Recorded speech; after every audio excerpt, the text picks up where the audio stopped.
बिस्मिल्लाहिर्रहमानिर्रहीम। My dear students, अस्सलाम वालेकुम वरहमतुल्लाहि वबरकातुहू। तो देखिए बेटा, फिनिशिंग टच में आज हम एक और चैप्टर के साथ जुड़ जाएंगे, लोकोमोशन एंड मूवमेंट। तो इसमें बेटा अगर हम देखेंगे कितने क्वेश्चंस आज हम इसमें डिस्कस करेंगे इंशाल्लाह, द नंबर विल बी 47। उसके बाद बेटा जब हम देखेंगे कि नीट 2023 में यहां पे कितने क्वेश्चन आने के चांसेस है बेटा, लगभग इसको हम देखते हैं पिछले 2 साल से इसमें दो क्वेश्चंस बेटा लगातार आ रहे हैं। तो चलिए बेटा अब हम देखेंगे सबसे पहला क्वेश्चन, इसमें हमें क्या डिस्कस करना है। यहां पे एक एक लाइन, बस बेटा आप टेक्स्ट बुक खोलिए और अब एक एक करके बेटा लाइंस को आप देख लीजिएगा और एक एक लाइन आपको बेटा मिलेगी अपनी टेक्स्ट बुक पे। तो चलिए go through the following statements. पहले आप स्टेटमेंट्स को देखिए, उसके बाद देखेंगे क्वेश्चन आगे जाके क्या मांग रहा है। Streaming of protoplasm in amoeba is a simple form of movement. Yes बेटा, ये सिंपल फॉर्म ऑफ मूवमेंट मानी जाती है साइटोप्लाज्मिक स्ट्रीमिंग। उसके बाद in paramecium cilia helps in the movement of food through cytopharynx and in locomotion as well. ये statement भी बेटा करेक्ट है। उसके बाद the tentacles of hydra are used for capturing prey and are also locomotory in function. Yes बेटा। उसके बाद macrophages and leucocytes in blood exhibit amoeboid movement. ये स्टेटमेंट भी करेक्ट है।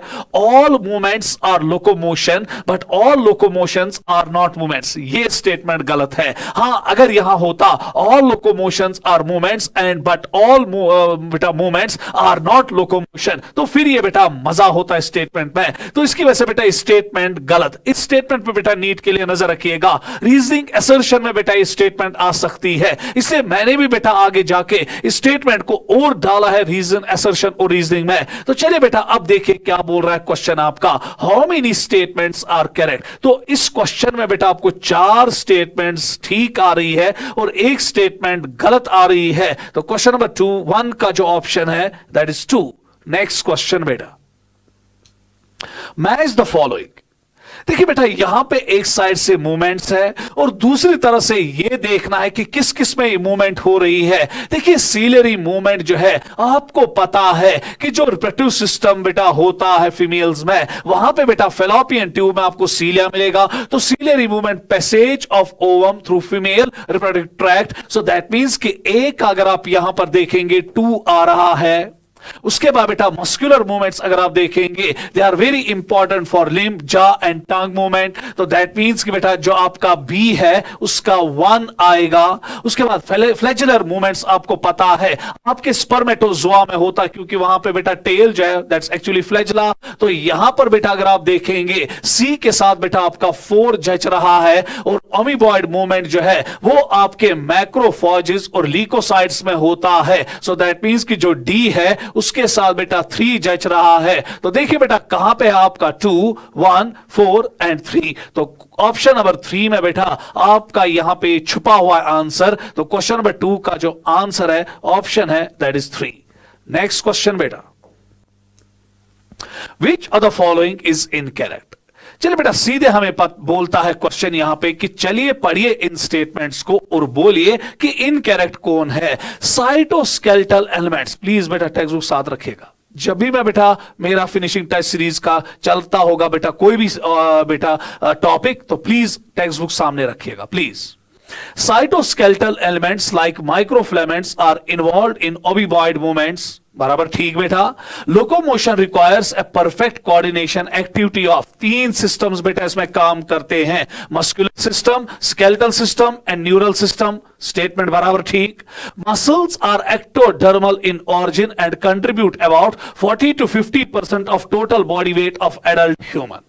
देखिए बेटा जब आप इस स्टेटमेंट को पढ़ोगे एक जगह यहां पे गलती हुई है बेटा। यहां पे मैंने एक्टोडर्मल लिखा है, मसल्स बेटा अराइज फ्रॉम मीजोडर्म आपकी टेक्स्ट में भी लिखा है। तो हां अगर यहां मीजोडर्मल होता तो अच्छा रहता। और उसके बाद बेटा अगर आप देखोगे कंट्रीब्यूट 40 to 50%, ये ठीक है। तो दैट मींस कि बेटा एक्टोडर्मल लाने से यहां पे स्टेटमेंट बेटा गलत हो रही है। उसके बाद बेटा muscles have the property of excitability, contractility, extensibility and elasticity. ये स्टेटमेंट बेटा ठीक है। तो क्वेश्चन नंबर 3 में अगर आप देखेंगे तीसरी स्टेटमेंट रॉन्ग है, इसलिए बेटा ऑप्शन इसका 3 आएगा। नेक्स्ट क्वेश्चन बेटा, muscles are classified on the basis of, देखिए बेटा आपको पता है आपकी मसल्स बेटा हम तीन टाइप्स की लेते हैं, स्केलेटल मसल्स, विसरल या smooth muscles and cardiac muscles. तो किस बुनियाद पे बेटा हम इन मसल्स को क्लासिफाई करते हैं? पहली लोकेशन, यस बेटा, कहां पे है मसल, क्या ये विसरल ऑर्गन में है, क्या ये हार्ट में है, क्या ये बोन्स के साथ, कार्टिलेजेस के साथ एसोसिएटेड है, तो on that basis we call it as location. उसके बाद बेटा अपीयरेंस, क्या ये बेटा स्ट्रेटेड है, क्या ये अनस्ट्रेटेड है, क्या इसमें लाइट और डार्क बैंड्स आपको दिख रहे हैं कि नहीं दिख रहे हैं, तो उसके मुताबिक भी, उसके लिहाज से भी हम इसको क्लासिफाई करते हैं। And nature of regulation of their activities, क्या ये वॉलंटरी है कि इनवॉलंटरी है? सो आंसर बेटा यहां पर आएगा ऑल ऑफ द अबव। तो तीन क्राइटेरिया है बेटा जिसकी बुनियाद पे हम अपनी बॉडी की मसल्स को बेटा क्लासिफाई कर देते हैं, location, appearance and nature of regulation. Next बेटा, सो क्वेश्चन नंबर 4 का ऑप्शन 4 है बेटा। Next, find out the mismatch. यहां पे बेटा हमें मिसमैच करना है, देखना है कि मिसमैच कहां पर है, कौन सा बेटा ऐसा स्टेटमेंट है जहां से बेटा आप फिर उसको डिस्कस कर रहे हो वो उसके साथ जज नहीं रहा है। तो चलिए बेटा, सबसे पहले skeletal muscle associated with skeletal components of the body, very good. Striped in appearance, that striated है, ये पॉइंट भी ठीक है। वॉलंटरी मसल्स, यस बेटा। उसके बाद controlled by somatic nervous system and involve in locomotion, तो ये मैच तो फिट हो रहा है बेटा, इसमें कहीं गड़बड़ नहीं है।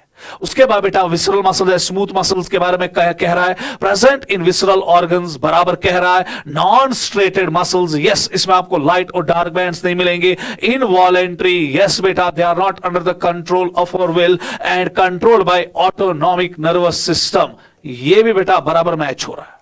उसके बाद कार्डियक मसल फाइबर जो हमारे हार्ट में होते हैं, present in heart, branched, yes बेटा, स्ट्रेटेड होते हैं, इनमें भी लाइट और डार्क बैंड्स होते हैं, एंड वॉलेंटरी इन नेचर, ना बेटा, heart muscle is not voluntary, it is involuntary. तो ये बेटा स्टेटमेंट मैच नहीं हो रही है।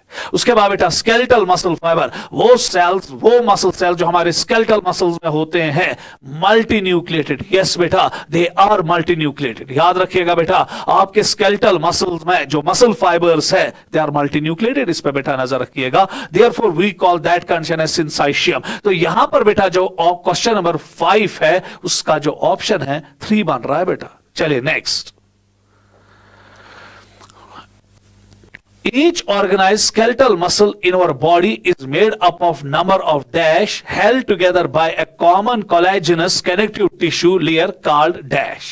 देखिए बेटा, आपको पता है आपकी जो स्केलेटल मसल्स होती है उसमें मसल फाइबर्स बेटा बंडल्स में होते हैं, जिनको हम बेटा मसल बंडल कहते हैं या फेसिकल्स कहते हैं, ये आपको पता होना चाहिए। और उसके बाद बेटा ये मसल बंडल जो है ये एक कोलेजनस कनेक्टिव टिश्यू के जरिए जुड़े होते हैं, दैट्स कॉल्ड एज फेशिया। तो देखिए बेटा कहां पे है आपका मसल बंडल और फेशिया, यहां पे फेसिकल है मगर सार्कोमियर इसके साथ है, तो आंसर आएगा 3। मसल बंडल यहां पे आएगा और यहां पे बेटा आपका आएगा फेशिया, इस पे बेटा नजर रखिएगा। नेक्स्ट क्वेश्चन बेटा, सो दैट मींस कि क्वेश्चन नंबर 6 का जो आंसर है, जो ऑप्शन है वो 3 है बेटा। चलिए next, question number 7, read the following statements with respect to skeletal muscle fibers and select the correct ones only। तो चलिए बेटा यहां पे हमें अब करेक्ट वंस, जो करेक्ट स्टेटमेंट्स है उन्हीं को चूज करना है। और ये स्केलेटल मसल्स के बेटा यहां पे कुछ पॉइंट्स दिए गए हैं। मसल फाइबर इज सिंसाइशियम, अभी मैंने कहा, and is lined by सार्कोलीमा enclosing the sarcoplasm. Yes बेटा, कि जो आपके स्केलेटल मसल का बेटा मेम्ब्रेन होता है, प्लाज्मा मेम्ब्रेन, उसको हम सार्कोलीमा कहते हैं। उसके ईआर को हम सार्कोप्लाज्मिक रेटिकुलम कहते हैं, उसके साइटोप्लाज्म को हम सार्कोप्लाज्म कहते हैं, और उसके माइटोकॉन्ड्रिया को हम सार्कोसोम्स कहते हैं। ये आपको मालूम होना चाहिए। तो पहली स्टेटमेंट बेटा ठीक है, इसमें कोई शक शुबा नहीं है। Sarcoplasmic reticulum of fibre is the store house of calcium ions. Yes बेटा, सार्कोप्लाज्मिक रेटिकुलम में ही एक मसल फाइबर अपने कैल्शियम को स्टोर कर देता है, जो इंतहाई इंपॉर्टेंट होता है फॉर कंट्रैक्शन ऑफ मसल। उसके बाद बेटा characteristic feature of muscle fibre is the presence of large number of unevenly arranged filaments called myofilaments और मायोफाइब्रल्स। ये तगड़ा पॉइंट है बेटा। जब आप मसल फाइबर को देखते हो, मसल सेल को देखते हो, स्केलेटल मसल सेल को, इसके साइटोप्लाज्म में आपको पैरेलली बेटा अरेंज्ड फाइब्रिल्स मिलेंगे। They are called as myofibrils और मायोफिलामेंट्स। और यहां पर बेटा मैंने लिखा है ना अनइवनली, ना बेटा they are evenly arranged, parallelly arrange. तो इसलिए बेटा ये स्टेटमेंट यहां पे गलत। तो एक छोटे से चीज ने बेटा पूरी स्टेटमेंट को ही तहस नहस कर दिया। नजर इसी को कहते हैं जो आपको अपनी टेक्स्ट बुक पे बेटा रखनी पड़ेगी। नेक्स्ट बेटा, each myofibril has alternate light and dark bands on it which gives striated appearance and it is due to the distribution pattern of two proteins actin and myosin. ये statement बेटा correct है। तो हमें बेटा यहां पे क्या देखना है, करेक्ट वन देखने हैं। तो करेक्ट वन है 1, 2 एंड 4। तो ऑप्शन बेटा थर्ड बन रहा है सीधे 1, 2 and third, fourth, because that बेटा थर्ड स्टेटमेंट जो है वो इनकरेक्ट है। तो पहली, दूसरी और चौथी स्टेटमेंट करेक्ट है। तो ऑप्शन 3 बन रहा है बेटा। तो क्वेश्चन नंबर 7 का आंसर 3 है। Next question, read the following. अब बेटा यहां पे आपके सामने 3 स्टेटमेंट्स लाई गई है। तो इन 3 स्टेटमेंट्स में आपको देखना है करेक्ट कौन है, इनकरेक्ट कौन है, या फॉल्स कौन है, या ट्रू कौन है। तो चले बेटा, light band is also called as I band, yes, और आइसोट्रॉपिक बैंड, अभी तक सब कुछ ठीक चल रहा है। एंड कंटेन्स एक्टिन और थिन फिलामेंट्स। बेटा एक्टिन फिलामेंट्स तो होते हैं इसमें, मगर यहां पे बेटा मुसीबत यहां पे लाई है मैंने। यहां पे बेटा एक्टिन और अगर थिन फिलामेंट्स होता तो क्या होता, बहुत अच्छी बात होती, स्टेटमेंट करेक्ट होती। मगर यहां पर बेटा मैंने थिक लाया है ना, इसकी वजह से स्टेटमेंट गलत।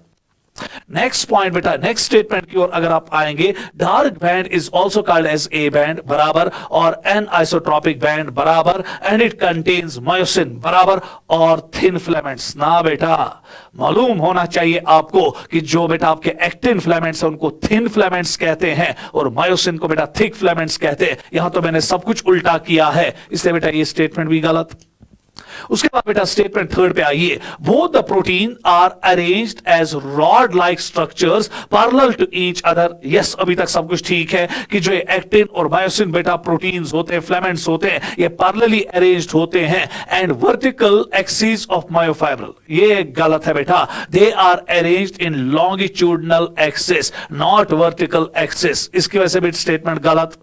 नजर पे नहीं रखिए बेटा अपनी टेक्स्ट बुक पे, क्योंकि यहां पे आप मात खा सकते हो इन छोटे छोटे पॉइंट्स में नीट 2023 में। तो इसीलिए बेटा टेक्स्ट बुक पे बहुत खतरनाक नजर रखनी पड़ेगी। और फिनिशिंग टेस्ट सीरीज का मेरा मकसद ही तो यही है, क्योंकि हर कोई टेक्स्ट बुक पढ़ता है, फिर हर किसी को 360 में से 360 मार्क्स आने चाहिए। मुद्दा तो फिनिशिंग टच का यही है कि कैसे आपको अपनी टेक्स्ट बुक की छोटे छोटे चीजों पे, छोटे छोटे पॉइंट्स पे नजर पड़ेगी, जिसको आप आमतौर नजरअंदाज करते हो। मकसद और मुद्दा तो यही है। यहां तो मैं आपको कुछ नहीं पढ़ा रहा हूं, सारी खाली क्वेश्चंस बेटा आपको दिखा रहा हूं, ताकि बेटा आपको यह पता चले कि एग्जामिनर कहां कहां से बेटा क्वेश्चन को निकालेगा और कहां कहां पे वो स्टेटमेंट्स में बेटा गड़बड़ करता जाएगा। तो चलिए बेटा, उसके बाद अब हम देखेंगे कि यहां पे बेटा अब हमारे पास क्या है। तीनों के तीनों स्टेटमेंट्स बेटा इनकरेक्ट है, तो आंसर 4 आएगा। All are incorrect. तो क्वेश्चन नंबर 8 का आंसर 4 है। Next, find out the mismatch.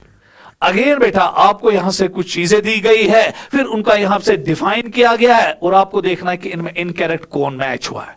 चलिए, ज़ड लाइन नजर रखिएगा बेटा नीट में इसके लिए। इलास्टिक फाइबर, ये एक इलास्टिक फाइबर होता है in the middle of I band and it gives attachment to thin और एक्टिन फिलामेंट्स। यहां पे ठीक हुआ ये, तो ये स्टेटमेंट फिट हो रही है, करेक्ट है, इसमें कोई मिसमैच नहीं है।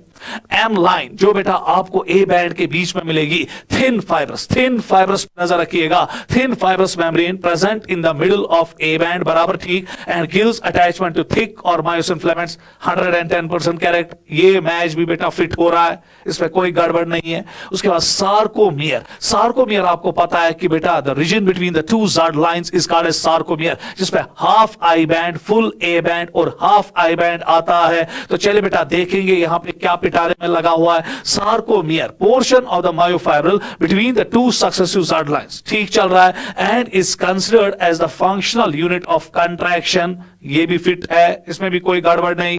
एज जोन जो है बेटा ये आपको मिलेगा ए बैंड में, और इसी एज जोन के बीच में आपको बेटा मिलेगी एम लाइन।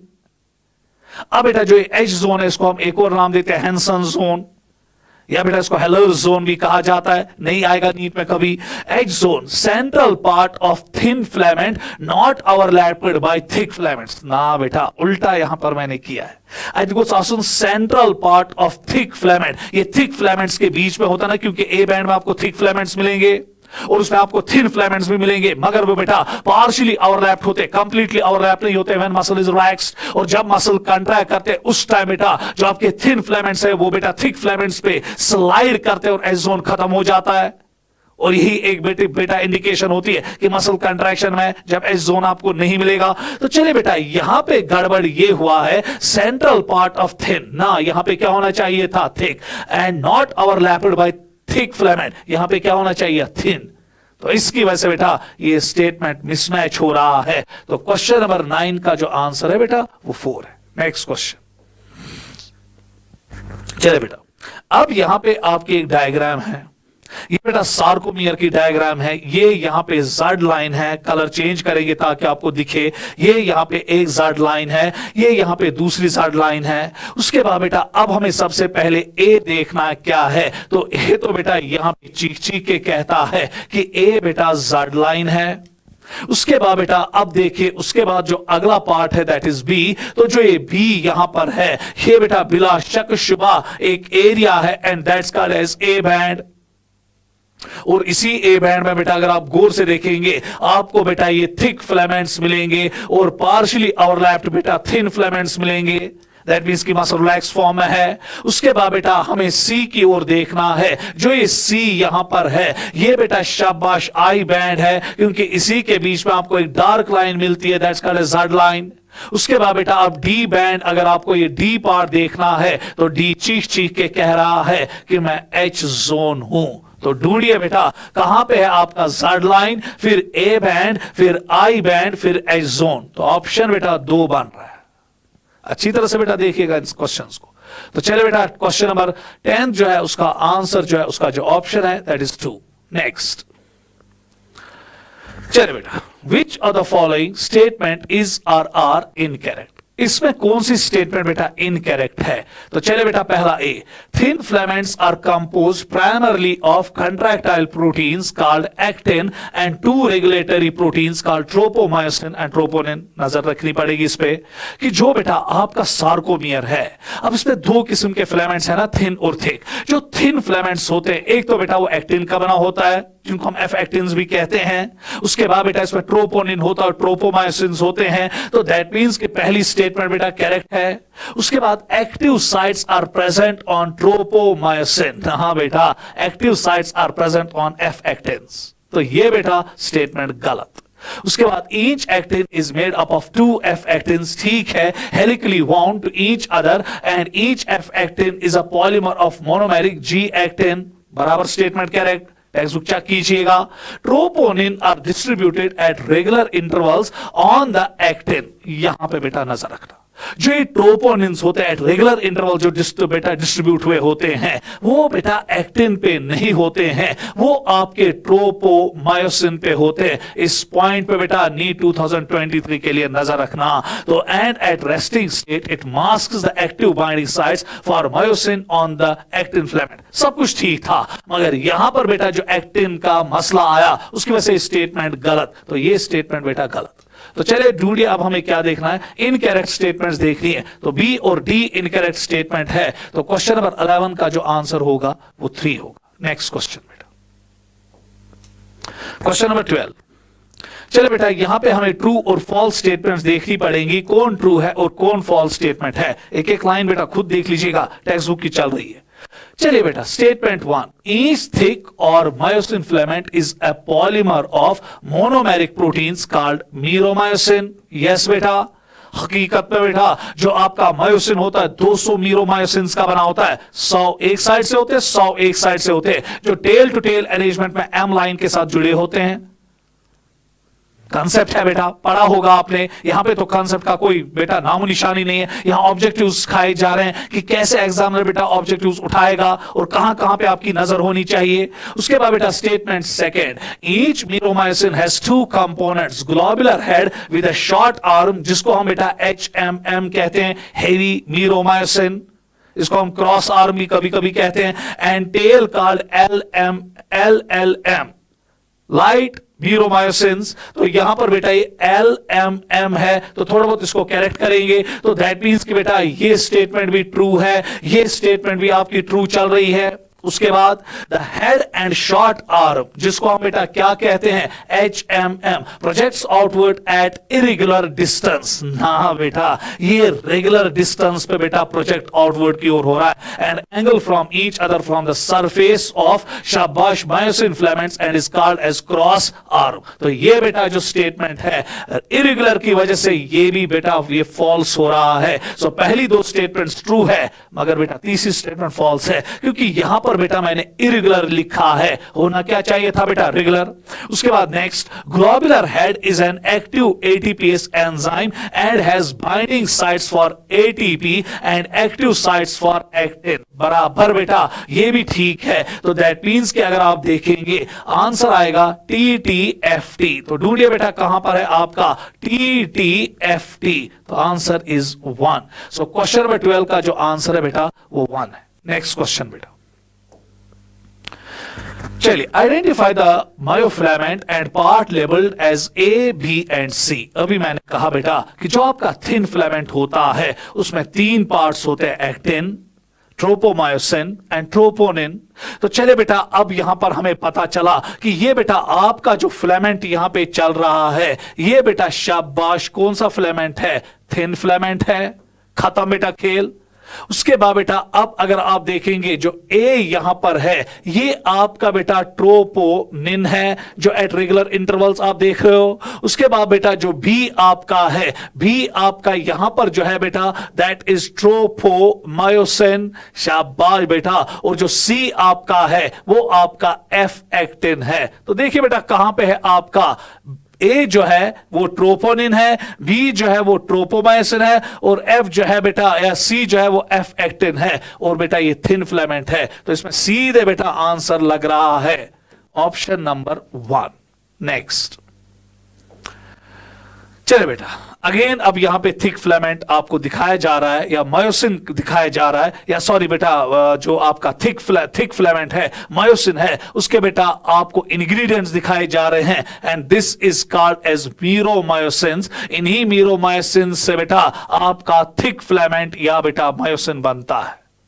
और ये भी याद रखिएगा 200 मीरोमायोसिन्स बेटा आपका मायोसिन या थिक फिलामेंट बनाते हैं। तो ये बेटा अब अगर आप देखेंगे इसमें पहला ही पार्ट जो है ए वो टेल है, इसमें कोई शक शुबा नहीं है। और उसके बाद बेटा जो दूसरा पार्ट आपको यहां पर दिख रहा है जिसको हम डी कहते हैं, ये बेटा आपका हेड है इसमें। और उसके बाद बेटा ये यहां पे शॉर्ट आर्म है, और शॉर्ट आर्म और हेड को जो हम ई यहां पर देखेंगे this is called as cross arm. उसके बाद बेटा जो आपका यहां पे सी दिख रहा है ये बेटा एक्चुअली वो साइट है जो एक्टिन के एक्टिव साइट के साथ फंस जाता है, और इसी को बेटा हम कहते हैं एक्टिन बाइंडिंग साइट। और उसके बाद बेटा जो बी आपको यहां पर दिख रहा है ये एटीपी के साथ बाइंड करता है and is called as ATP binding site. तो चले बेटा देखिए ए टेल कहां पर है, उसके बाद बेटा जो आपका बी यहां पर है वो बेटा एटीपी बाइंडिंग साइट है। तो दैट मींस कि सीधे बेटा ऑप्शन नंबर 2 आ रहा है, जहां ए हेड है, बी एटीपी बाइंडिंग साइट है, सी बेटा एक्टिन बाइंडिंग साइट है, डी आपका बेटा नो ये नहीं आएगा इसमें, सॉरी बेटा। सो ए आपका जो यहां पर है बेटा वो टेल है अगर आप गौर से देखेंगे। उसके बाद बेटा जो बी आपका है वो आपका बेटा शाबाश एटीपी बाइंडिंग साइट है। उसके बाद बेटा जो सी आपका है एक्टिन बाइंडिंग साइट है, जो डी है आपका हेड है, और जो बेटा आपका ई है क्रॉस आर्म है। तो दैट मींस कि क्वेश्चन नंबर 14 का जो आंसर आएगा दैट इज 4। तो डायग्राम्स में बेटा देखिए हम भी थोड़ा बहुत गड़बड़ा जाते हैं जब बेटा इस किस्म की डायग्राम आती है, तो इसलिए बेटा थोड़ा बहुत यहां पे ख्याल रखना पड़ेगा कि जो आपका बेटा पार्ट्स होते हैं डायग्राम्स में उसको अच्छी तरह से बेटा आपको टेक्स्ट बुक में देखना पड़ेगा। चलिए बेटा नेक्स्ट क्वेश्चन, क्वेश्चन नंबर 15। चले बेटा स्लाइडिंग फिलामेंट थ्योरी की ओर आ रहे हैं, जिससे बेटा ये दिखाया कि कैसे मसल कंट्रैक्ट करते हैं, कैसे सार्कोमियर बेटा एक दूसरे के नजदीक आता है। तो चलिए बेटा, which of the following is incorrect. चलिए यहां पर देखिएगा कि इनकरेक्ट कौन है। पहला point, sliding filament theory states that contraction of muscle fiber takes place by sliding of the thick filament और द थिन फिलामेंट्स। ना बेटा, sliding of thin filament slide करते हैं थिक फिलामेंट के ऊपर, तो स्टेटमेंट गलत। उसके बाद motor neurons along with muscle fibre connected to it constitute motor unit, बराबर ठीक है बेटा। उसके बाद junction between the motor neuron and the sarcolemma और the muscle fibre is called as neuromuscular junction और motor end plate, statement correct. उसके बाद acetylcholine released at neuromuscular junction generates action potential in the sarcolemma, ये भी बेटा ठीक। तो that means कि क्वेश्चन नंबर 1 में पहली स्टेटमेंट गलत है, तो आंसर बेटा इसका आएगा 1। नेक्स्ट, चले बेटा यहां पे सीक्वेंस है कि अब मसल कैसे कंट्रैक्ट करती है। प्लीज बेटा यहां पे नजर रखिएगा बेटा। इसमें सबसे पहले मोटर न्यूरॉन, पहले मैं सिखाऊंगा, उसके बाद बेटा इसको मैच करेंगे, हम देखेंगे कौन कौन सा स्टेप आएगा। सबसे पहले बेटा सीएनएस से मोटर न्यूरॉन के जरिए इंपल्स आती है, तो पहुंचती है बेटा न्यूरोमस्कुलर जंक्शन पे, जहां पर बेटा अब न्यूरोमस्कुलर जंक्शन पे न्यूरोट्रांसमीटर रिलीज किया जाता है एस्टाइलकोलिन।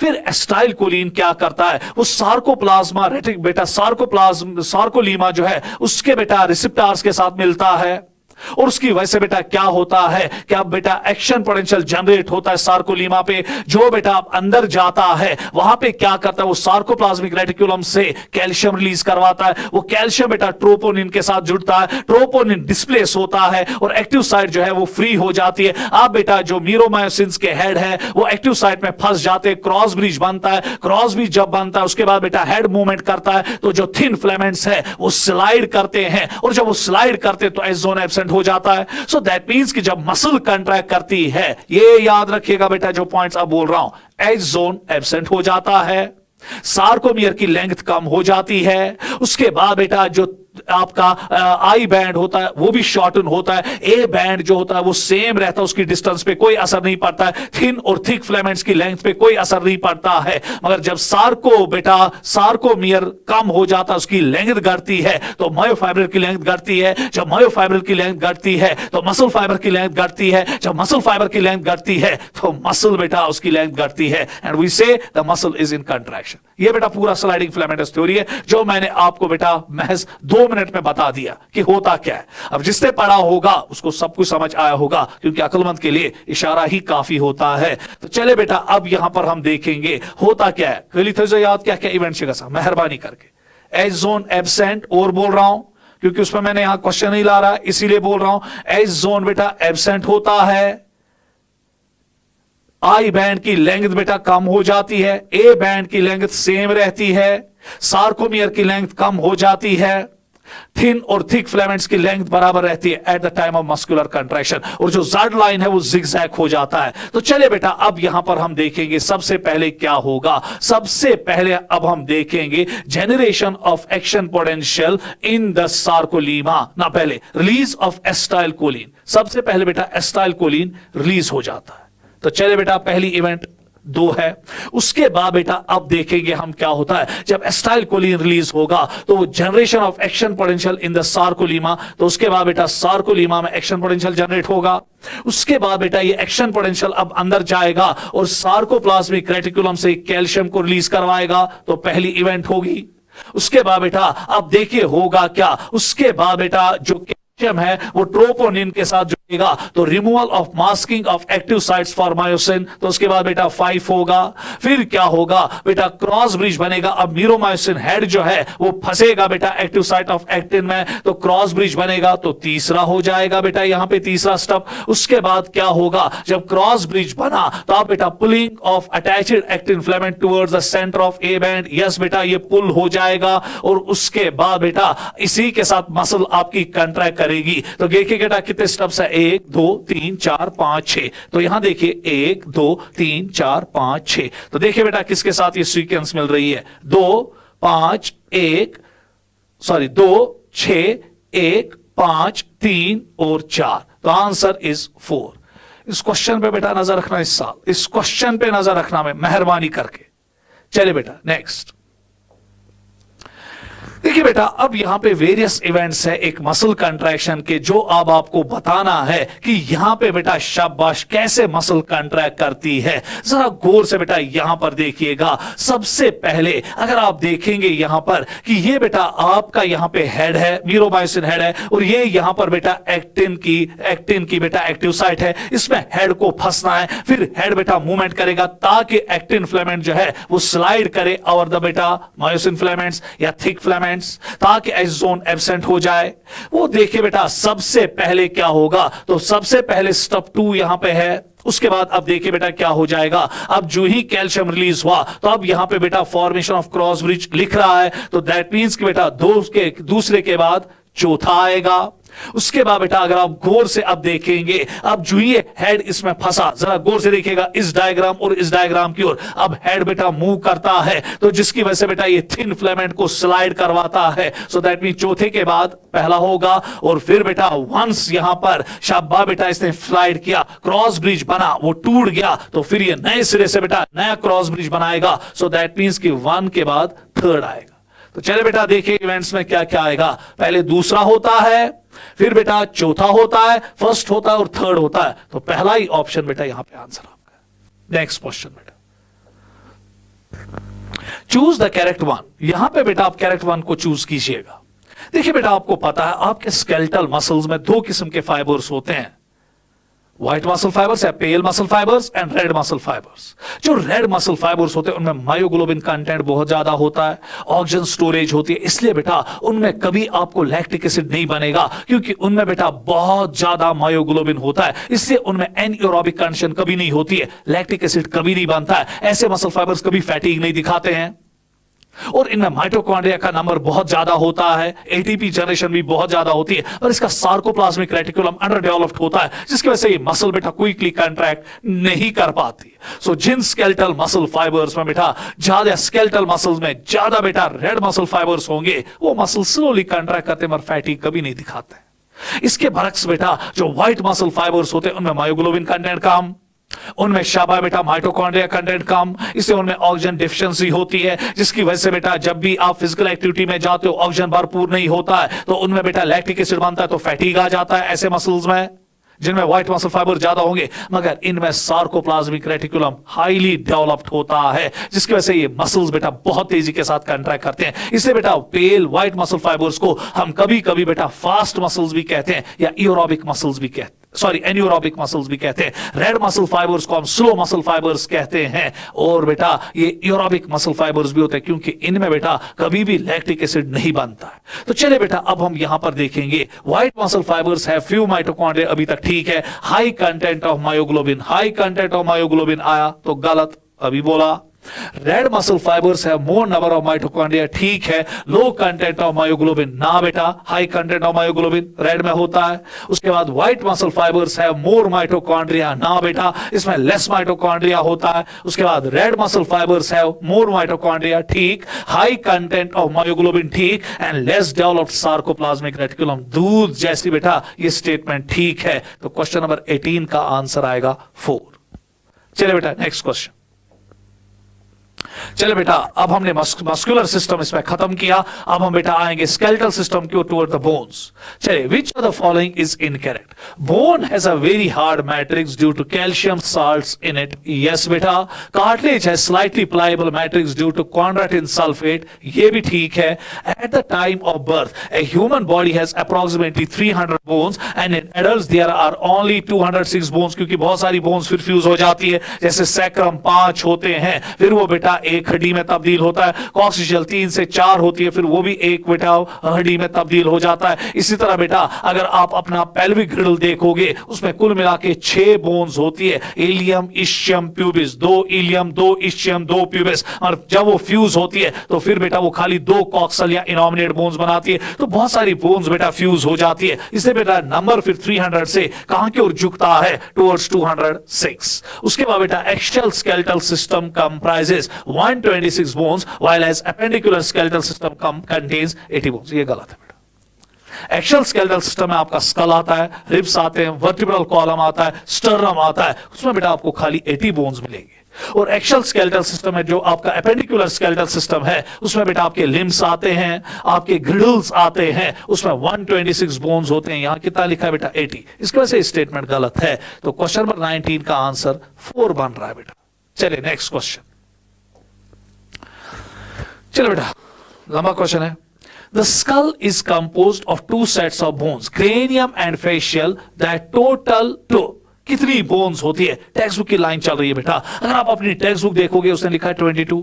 हकीकत में बेटा आपके जो बेटा आपका स्कल होता है उसमें 29 बोन्स होते हैं, और पहले टेक्स्ट बुक लिखती है कि 22 होते हैं। उसके बाद बेटा फिर ऐड करती है 6 बेटा ईयर ऑस्कल्स, मैलियस 2, इनकस 2, स्टेपीज 2, और उसके बाद हायोइड बोन 1। उसके बाद बेटा अब देखिए यहां पे cranial bones are 8 while as facial bones are 14। गए ना 14 तो 8 को गए बेटा 2। उसके बाद बेटा सिंगल या 1 शाबा बेटा यू शेप्ड बोन, इस पे नजर रखना बेटा। Single U shaped bone called hyoid bone is present at the base of the buccal cavity, यहां पे होती है। इसी के साथ बेटा आपकी टंग अटैच हुई होती है। तवाई छिवाना बेटा आपके हायोइड बोन को हम कहते हैं tongue bone, and tongue along with hyoid bone is called as hyoid apparatus। उसके बाद बेटा अब जरा गौर से देखिएगा, is present at the base of the buccal cavity and is also included in the skull. Each middle ear contains 3 bones, आता है ना बेटा, in the form malleus, incus and stapes. तो चलिए बेटा देखिए ऑप्शन कहां पे लग रहा है। 22, 8, 14, 1 एंड 6। 22, 8, 14, 1 एंड 6। तो आंसर बेटा 2 आ रहा है। सो क्वेश्चन नंबर 20 का जो आंसर है बेटा वो 2 है। नेक्स्ट चलिए बेटा यहां पे आपका स्कल है और बेटा फेशियल बोन्स भी है। अब क्रेनियम है, फेशियल बोन्स है, together we call it as skull. यहां पे बेटा आपके ईयर ऑस्कल्स भी है मगर दिखाई नहीं दे रहे हैं। यहां पे आपकी हायोइड बोन है वो दिख रही है, ये बेटा आपकी हायोइड बोन है। अब बेटा क्वेश्चन क्या बोलता है, बोलिए जी इसमें अब आपका ए क्या है, बी क्या है, सी क्या है, डी क्या है और ई क्या है। देखिए बेटा ए जो आपका यहां पर है वो आपकी बेटा टेम्पोरल बोन है, ये साइड में, तो टेम्पोरल।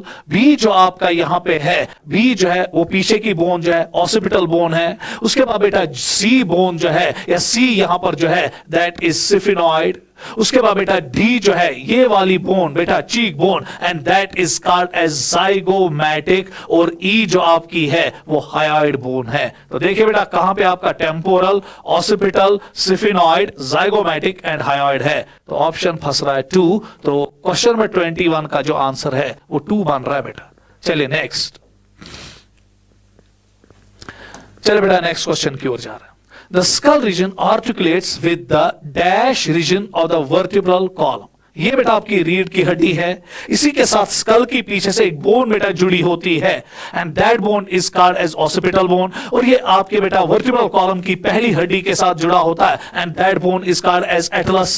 अब क्वेश्चन क्या बोल रहा है, the skull region articulates with the superior, है ना ऊपर बेटा, superior region of the vertebral column with the help of occipital condyles. Occipital condyle जो होते हैं बेटा वो 2 होते हैं, और यही बेटा अब ज्वाइन करते हैं आपकी एटलस के साथ और एक ज्वाइंट बनाते हैं, हिंज ज्वाइंट। देयरफॉर बेटा it's called a dicondylic school. इस पे नजर रखिएगा बेटा, जो ह्यूमन स्कल होता है डाइकोंडाइलिक होता है क्योंकि हमारे ऑसिपिटल बोन्स में 2 कोंडाइल्स होते हैं जो हिंज ज्वाइंट बनाते हैं आपके बेटा वर्टिब्रल कॉलम की पहली हड्डी के साथ and that bone is called as Atlas.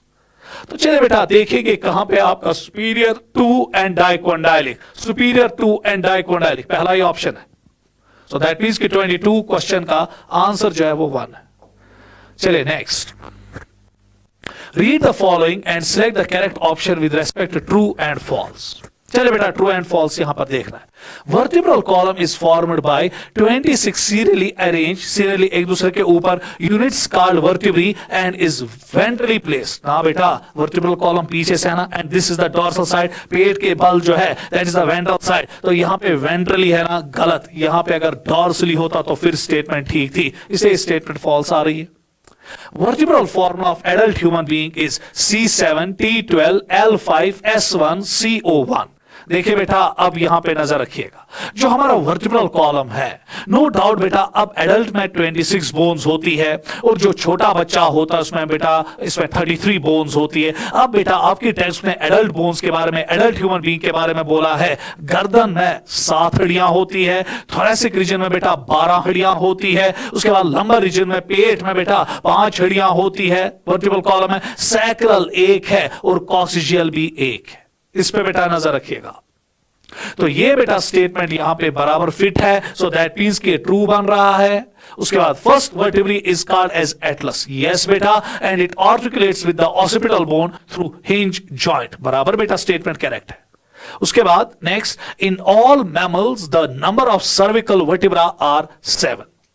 बेटा देखिए यहां गड़बड़ है।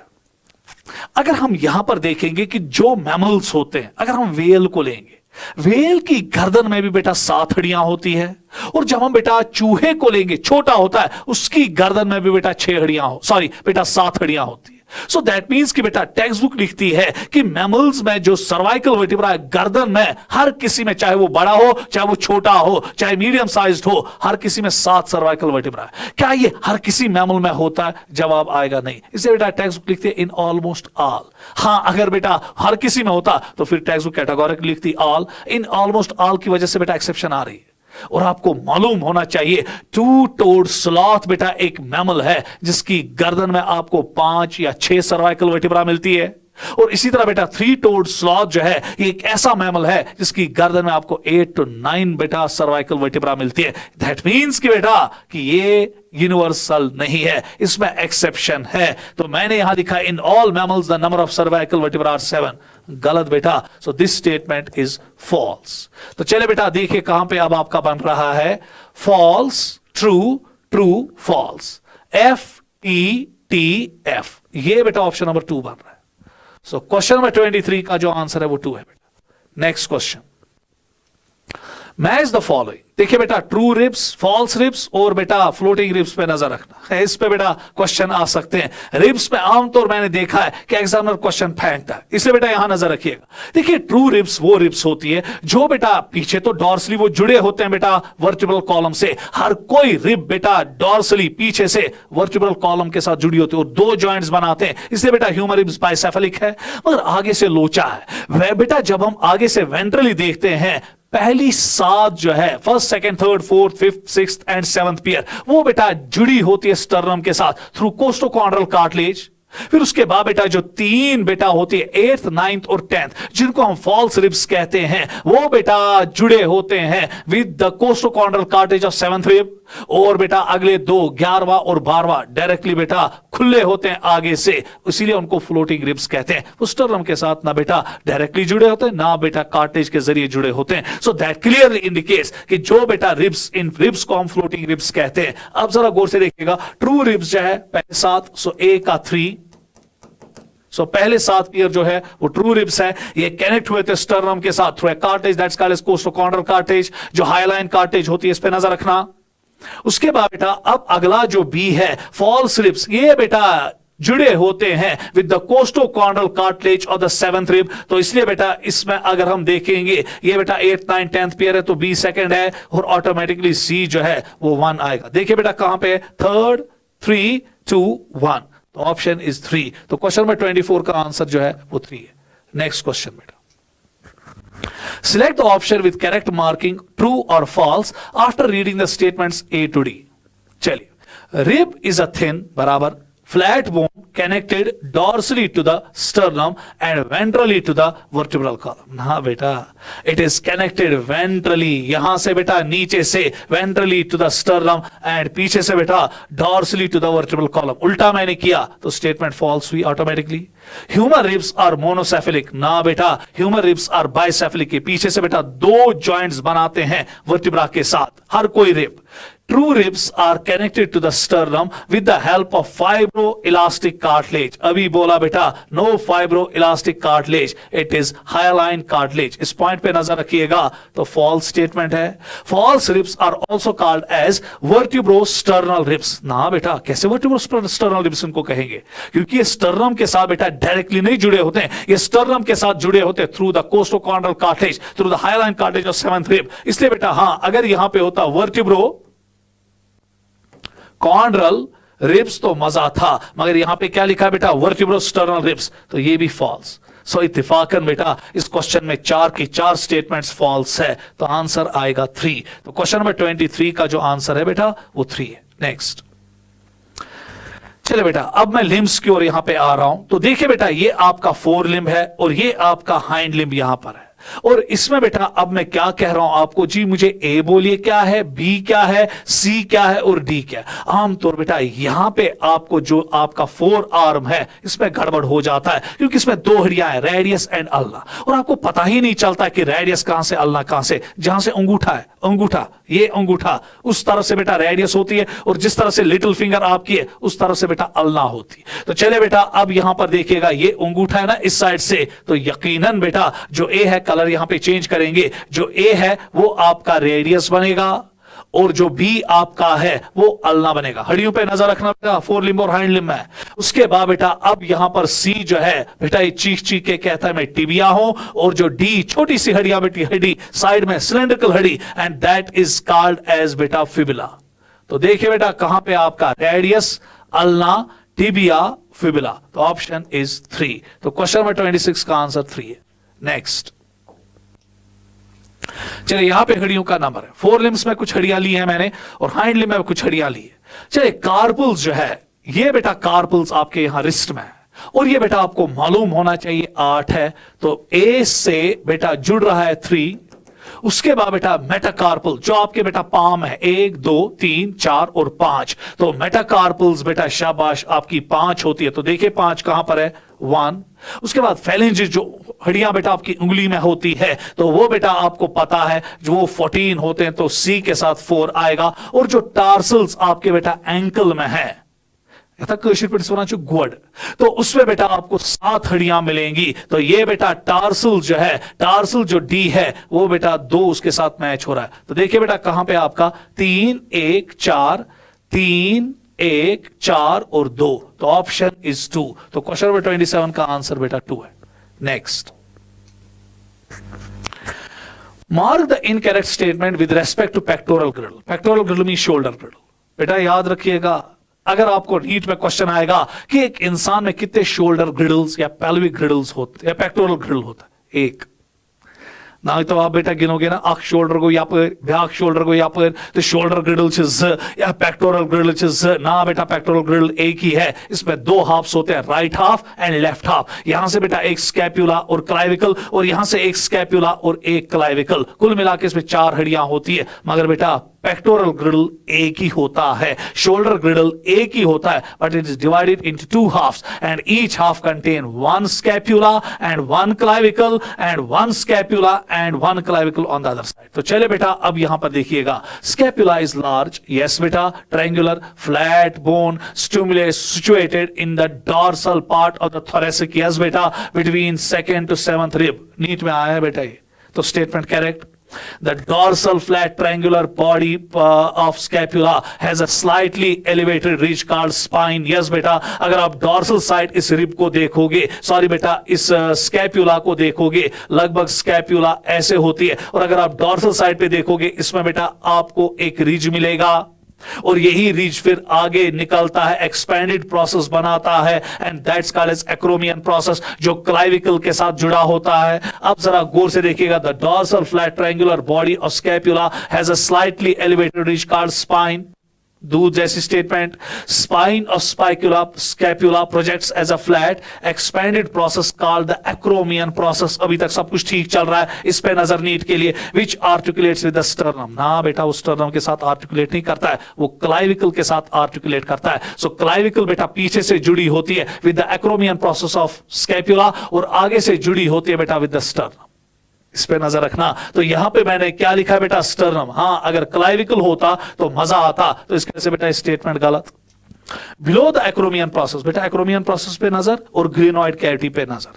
तो चलिए बिलो द एक्रोमियन प्रोसेस, यह ना एक्रोमियन प्रोसेस, यहां पर बेटा अब आपको एक कैविटी मिलेगी, कप शेप्ड कैविटी मिलेगी। Below the acromion process there is a depression called glenoid cavity which articulates with the head of humerus. यहीं पे बेटा हेड ऑफ ह्यूमरस जो है वो फंस जाता है और एक जॉइंट बनाता है, शोल्डर जॉइंट, जो बॉल एंड सॉकेट जॉइंट होता है। तो बराबर यही लिखा है। तो याद रखिएगा बेटा कि जो शोल्डर जॉइंट आपका होता है, एक तो हेड ऑफ ह्यूमरस बनाता है और ग्लेनोइड कैविटी और स्कैपुला बनाता है, और यही तो जॉइंट है जो बॉल एंड सॉकेट जॉइंट होता है। बहुत ज्यादा बेटा मूवेबल होता है, एबडक्शन, एडक्शन, सर्कमडक्शन, हर कोई चीज बेटा इसमें हो पाती है। तो दैट मींस कि चौथा ऑप्शन भी करेक्ट है। तो क्वेश्चन में 28 का आंसर जो है वो बेटा 3 है।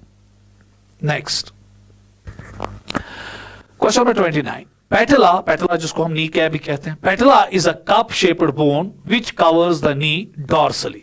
बेटा ये डॉर्सली नी को कवर नहीं करता है। जब आप लेट जाओगे, पेट के बल लेट जाओगे, तो जो पैटेला वेंट्रल साइड जाता है ना, तो ये बेटा यहां पे वेंट्रली होना चाहिए था, तो मजा था। तो इसकी वजह से बेटा ये स्टेटमेंट गलत।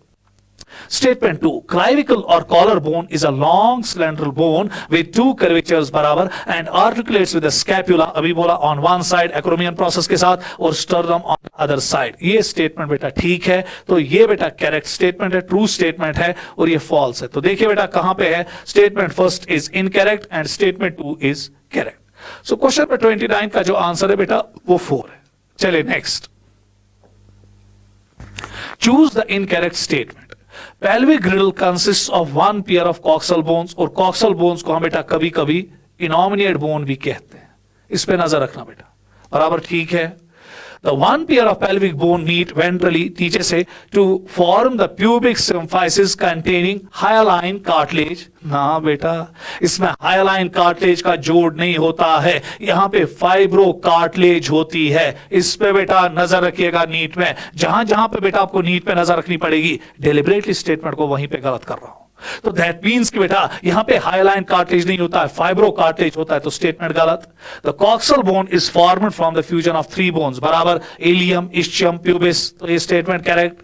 Eight the point of fusion of the above bones, कौन सा इलियम, इस्चियम, प्यूबिस, एक कॉक्सल बोन में, दूसरे कॉक्सल बोन में इलियम, इस्चियम, प्यूबिस, वहां पे बेटा एक कप शेप्ड कैविटी बनती है, that's called as acetabulum which articulates with the head of femur forming hip joint, जो बेटा बॉल एंड सॉकेट जॉइंट है। दो जगह फिलहाल आपने बॉल एंड सॉकेट जॉइंट देखा, एक तो शोल्डर जॉइंट और दूसरा बेटा नीचे hip joint.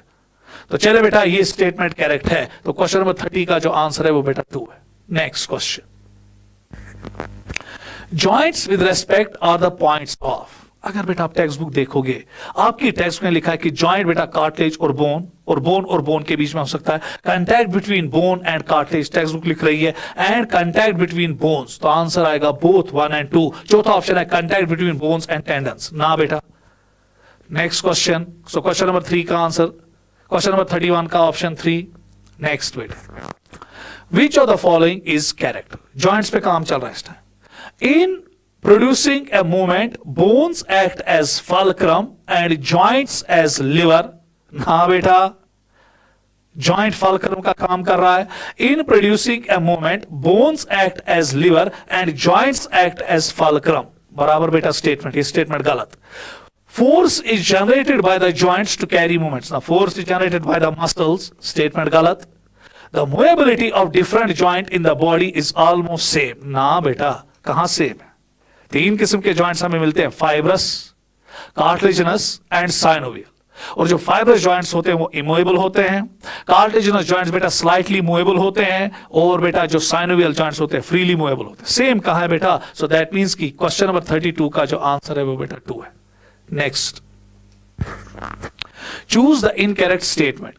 Fibrous joints do not allow any movement because bones fuse end to end with the help of loose fibrous connective tissue. गलत बेटा, dense connective tissue.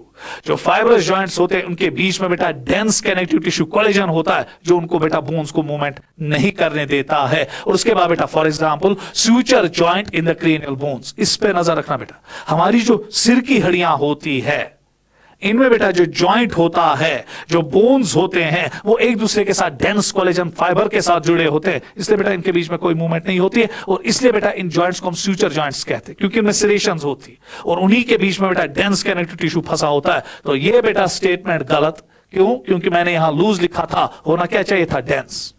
Cartilaginous joints permit limited movements because the bones are joined together with the help of cartilage. Yes, beta. Synovial joints show considerable movements because it is characterized by the presence of fluid-filled synovial cavity बराबर between the articular surface of the two bones बराबर fit. Shoulder joint and hip joint are classical examples of ball and socket joint. अभी पढ़वा है। तो question number 33 का जो answer है बेटा वो 1 है। नेक्स्ट, चले बेटा, match the following one column with column 2। चले बेटा, यहां से आपके जॉइंट्स दिए गए हैं, यहां से देखना है किन हड्डियों के बीच में होता है, इन पर नजर रखना बेटा। जॉइंट्स पे तो आमतौर एग्जामिनर पिछले 2 साल से कंटिन्यूअस क्वेश्चन दे रहा है। तो चले बेटा, कार्टिलेजिनस जॉइंट अगर आप देखोगे between the adjacent vertebrae, so that means कि एडजेसेंट वर्टिब्री के बीच में बेटा एक जॉइंट होता है, एक तो प्यूबिक सिम्फाइसिस है और दूसरा बेटा तीसरा जॉइंट है between the sternum and the ribs. तो कार्टिलेजिनस जॉइंट 3 जगह आपको पढ़ने हैं, एक तो बेटा रिब्स और स्टर्नम के बीच में जहां पे आपकी हाइलाइन कार्टिलेज होती है, उसके बाद 2 वर्टिब्रा के बीच में जहां पे इंटरवर्टिब्रल डिस्क होती है जो फाइब्रो कार्टिलेज है, और प्यूबिक सिम्फाइसिस जो 2 कॉक्सल बोन्स के बीच में होती है, वहां पर भी आपको फाइब्रो कार्टिलेज मिलेगी। तो चले बेटा, यहां पे 1 जो है वो ई दिखा रहा है। हिंज जॉइंट, अब देखेंगे बेटा हिंज जॉइंट आपको कहां पर मिलेगा। हिंज जॉइंट बेटा जो है वो नी जॉइंट है। सो नी जॉइंट जो आपका है बेटा वो हिंज जॉइंट है, चाहे एल्बो जॉइंट हो, चाहे नी जॉइंट हो, चाहे बेटा ऑसिपिटल बोन और बेटा आपके एटलस के बीच में जो जॉइंट हो, those are hinge joints. So that means कि बेटा 2 के साथ अगर आप देखेंगे डी आएगा। उसके बाद पोएट जॉइंट जो है वो आपके एटलस और एक्सिस के बीच में, इस पे बेटा नीट के लिए पैनी नजर रखिएगा। सो तीसरे का बेटा ए आएगा। उसके बाद ग्लाइडिंग जॉइंट जो है वो आपके बेटा शाबाश कार्पल्स के बीच में है, तो दैट मींस कि 4th का बेटा बी आएगा। सो बेटा याद रखिएगा कार्पल्स के बीच में ग्लाइडिंग जॉइंट होता है। उसके बाद सैडल जॉइंट नीट में आया है, present between the carpal and metacarpal of thumb, तो दैट मींस कि बेटा सैडल जॉइंट के साथ सी आएगा। और याद रखिएगा बेटा ये यहां पे जॉइंट होता है metacarpal of thumb and carpal, इसके बीच में बेटा जो जॉइंट होता है सैडल जॉइंट, इसी की वजह से हमारा थंब अपोजिबल बनता है, जिसकी वजह से हमारी ग्रिप होती है। तो चलिए बेटा अब यहां पर देखिएगा E D A B C, E D A B C, तो option is 2। So question number 34 का जो आंसर है बेटा वो 2 है। नेक्स्ट क्वेश्चन, चलिए diseases. Out of the following, इस पे भी क्वेश्चन आया था पिछले साल से, उससे पहले भी क्वेश्चन आया था इसमें। Out of the following option mark, लगातार बेटा 2021 और 22 में क्वेश्चन आया। Out of the following option mark the one showing the incorrect pairing of a specific disorder of muscular skeletal system with its characteristics. Muscular dystrophy, पता है आपको बेटा ये जेनेटिक डिसऑर्डर है जहां पे एक्स क्रोमोसोम पे बेटा डिस्ट्रोफिन जीन म्यूटेट होता है, इसकी वजह से प्रोग्रेसिव बेटा डिजेनरेशन हो जाती है स्केलेटल मसल्स की, और अल्टीमेटली बेटा फिर मर जाता है इंसान। Progressive degeneration of skeletal muscle fibres due to genetic disorder fate. Myasthenia gravis autoimmune disease है जहां पर बेटा न्यूरोमस्कुलर जंक्शन पे जो रिसेप्टर्स होते हैं, एसिटाइलकोलिन रिसेप्टर्स डिस्ट्रॉय हो जाते हैं, बिकॉज बेटा वहां पे एंटीबॉडीज बनती है against those receptors. Autoimmune disorder बराबर affecting neuromuscular junction leading to fatigue, weakening and paralysis of smooth muscles. देखिए बेटा बारूद कहां पे छुपा हुआ है, मैंने यहां लिखा है स्मूथ मसल्स, ये स्मूथ मसल्स को इफेक्ट नहीं करता है, स्केलेटल मसल्स को इफेक्ट करता है। सो ये मिसमैच है। उसके बाद बेटा पढ़ेंगे आगे ताकि रिवीजन हो जाए। Gout inflammation of joint due to deposition of uric acid बराबर फिट बेटा। Osteoporosis age related disorder characterized by decrease bone mass occur mostly in females after menopause due to decrease levels of estrogen, बराबर नजर रखिएगा बेटा, ये statement भी correct. So that means कि बेटा इस पे भी नजर रखना नीट के लिए। 35th क्वेश्चन का जो ऑप्शन है वो बेटा 2 है जो मिसमैच है। चलिए read the following statements and select the correct option given below. Arthritis is the inflammation of joints, बराबर बेटा, जब भी जॉइंट की इन्फ्लेमेशन होती है वही कॉल्ड एज आर्थराइटिस। उसके बाद बेटा tetany is the rapid spasm और wild contraction in the muscles due to high levels of calcium in the blood, ना बेटा due to low levels of calcium in the blood, तो ये statement गलत है। तो अब बेटा यहां पे हम देखेंगे स्टेटमेंट 1 करेक्ट है और स्टेटमेंट 2 इनकरेक्ट है। तो क्वेश्चन नंबर 36 का आंसर जो है वो 3 है। तो चले बेटा, इसी के साथ आपका ये सिस्टम कंप्लीट हुआ। हम अब रुक करेंगे बेटा towards the assertion and reasons. तो हर किसी बेटा चैप्टर में मैंने आपको 10-10, 12-12 बेटा असर्शन और रीजंस करवाए, ताकि बेटा आपको इस कॉन्सेप्ट पे, इन चीजों पे नजर रखिएगा, नजर रहेगी, क्योंकि पिछले साल भी बेटा इस पे क्वेश्चंस आए थे, असर्शन रीजन आए थे बेटा, इसलिए नजर रखना, इस साल भी होंगे। Assertion, all locomotions are movements but all movements are not locomotions। पहले ही बोला, locomotion is voluntary movement resulting in a change of place or location। yes बेटा, movement simply mean जब आप अपनी बॉडी पार्ट्स का बेटा मूव करते हो, locomotion mean जब आप अपनी बॉडी को डिस्प्लेस करते हो। कैसे ये होता है? मसल्स की वजह से। तो लिखा है ना locomotion is a voluntary movement. क्यों? क्योंकि ये वॉलंटरी मूवमेंट है, स्केलेटल मसल्स की मूवमेंट है। सो दैट मींस कि बेटा दोनों ठीक है, और रीजन असर्शन को सपोर्ट भी कर रहा है। आंसर 1 है। नेक्स्ट क्वेश्चन बेटा, visceral muscles are called as smooth muscles. क्यों? क्योंकि इनमें स्ट्रेशंस होती नहीं। अगर वो लिखा गया तो फिर सपोर्ट करेगा इसको।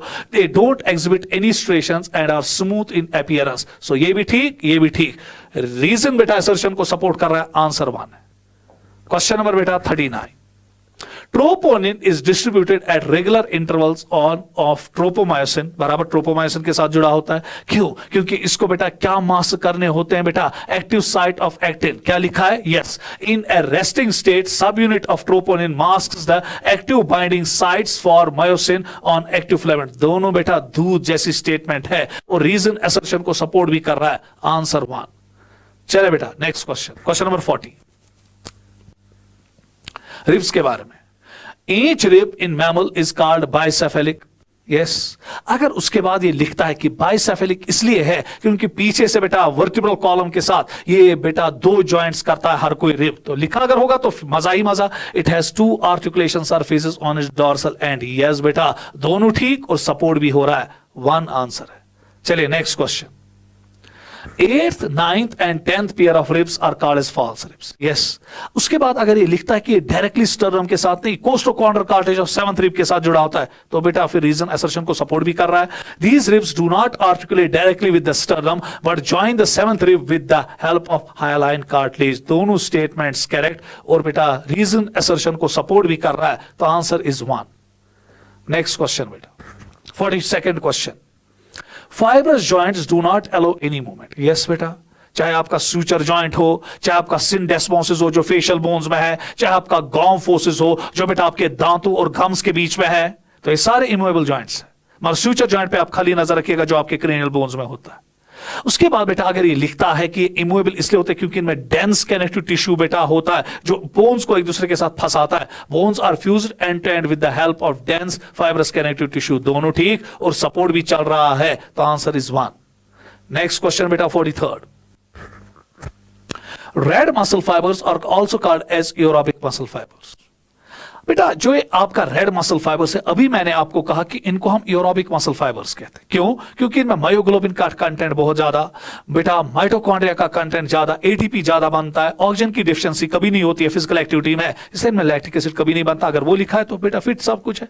These muscles contain plenty of mitochondria which can utilize the large amount of oxygen stored in them for ATP production. बराबर दोनों ठीक, और बेटा शाबाश, रीजन असर्शन को सपोर्ट भी कर रहा है। तो आंसर 1। ज्यादा 1 नहीं आ रहे हैं बेटा। चले next, calcium plays an important role in muscle contraction. Yes बेटा, अगर उसके बाद लिखा है कि यही तो है जो ट्रोपोनिन के साथ जुड़ता है और उसको डिस्प्लेस करवाता है, तो बेटा फिर रीजन असर्शन को सपोर्ट भी कर रहा है। Calcium binds with the sub unit of troponin on actin filaments and thereby remove the masking of active sites for myosin. बराबर बेटा, सो दैट मींस कि जो कैल्शियम आपका है ये बेटा शाबाश क्या करता है, ये बेटा कंट्रैक्शन में इसलिए मदद करता है क्योंकि ये अनमास्क कर देता है किसको बेटा? एक्टिव साइट ऑफ एक्टिन जो ट्रोपोनिन ने फंसाया होता है। तो दैट मींस कि बेटा सपोर्ट हो रहा है। तो ऑप्शन इज 1। नेक्स्ट 1 ज्यादा आ रहा है आज। 45th question, Sternum is a flat bone on the ventral midline of thoracic। yes बेटा, ventral midline में है। उसके बाद thoracic vertebrae, ribs and sternum together form the rib cage। yes, मगर बेटा इमाशात गुंजाइश सपोर्ट ही करा। सो दैट मींस कि बेटा आपकी असर्शन ठीक है, रीजन भी ठीक है, मगर बेटा सपोर्ट नहीं हो रहा है। तो ऑप्शन बेटा 2 है। Next question 46th, The portion of myofibril between the two successive Z line is considered as the functional unit of contraction called sarcomere. बराबर बेटा, दूध जैसी statement. During contraction, I bands get reduced while as A bands retain the length, thereby causing shortening of sarcomere. हाँ बेटा, दोनों statements ठीक है, मगर जो रीजन है वो असर्शन को सपोर्ट नहीं कर रहा है, तो आंसर इज 2. नेक्स्ट क्वेश्चन बेटा, question number 47. A human rib cage contains 2 floating ribs as a whole. ना बेटा, तथ मज कच्ची फ्लोटिंग रिब्स है आसा, तथ मज ट्रू रिब्स थे, फॉल्स रिब्स थे आसा, सो स्टेटमेंट गलत. उसके बाद बेटा, floating ribs are not attached with vertebrae. हैज बेटा, वो वर्टिब्रल कॉलम के साथ अटैच होते हैं. सो यहां दोनों बेटा असर्शन भी गलत और रीजन भी गलत. तो आंसर बेटा यहां पे आएगा आपका 4. तो देखिए बेटा, इसी के साथ आपका जो मूवमेंट्स एंड लोकोमोशन है वो कंप्लीट हो गया और रात के बेटा 11:30 बजे हैं. और बेटा अभी तो उठना है, अभी बेटा सहरी खानी है. और क्या करें बेटा, आपके लिए हम जागे हैं क्योंकि हमें पता है कि एक रेस्पॉन्सिबिलिटी हमने ली है. जब तक फिनिशिंग टच सीरीज खत्म नहीं हो जाएगा तब तक दम नहीं लेंगे. और इंशाल्लाह बेटा मंडे को हम फिनिशिंग टच को कंप्लीट कर रहे हैं और ट्यूसडे को बेटा हम एक प्रोग्राम करेंगे. जितने भी टीचर्स बेटा इसमें इन्वॉल्व थे सब टीचर्स को बुलाएंगे, उनको इफ्तियार पार्टी भी देंगे क्योंकि हक उनका बनता है. क्योंकि बेटा उन्होंने अनथक मेहनत की, ना दिन देखा ना रात देखा. इस टाइम तो बेचारे बेटा इस रमजान के महीने में भी जो फास्टिंग के डेज है, बेचारे बेटा लेक्चर्स देते हैं, थक भी जाते हैं. अभी खुद देखे बेटा 11:40 बजे हैं और मैं आपके सामने बेटा स्क्रीन पे बैठा हूं. ठीक है, थक भी गए हैं, प्यास भी बहुत लगी, इस टाइम पानी भी पी सकते हैं, और बेटा बहुत ज्यादा थक गए, नींद भी बहुत ज्यादा हावी हो गई. तो आप बेटा मुझे इंशाल्लाह बेटा अभी मुझे बेटा इजाजत दीजिए, मैं निकलूंगा. मगर एक चीज आपको कसम है कि जो बेटा टीचर्स आपके साथ जुड़ गए इस फिनिशिंग टच सीरीज में, मेहरबानी करके, या सारे टीचर्स बेटा जो आपको पढ़ाते हैं, हर किसी के लिए दुआ कीजिए क्योंकि आप छोटे बच्चे हैं. आपकी दुआ जो है कबूल हो जाती है, अल्लाह पाक आपका सुनता है. तो बेटा अपने लिए भी दुआ करना, हमारे लिए भी दुआ करना. खुदा हाफिज बेटा, अस्सलाम वालेकुम.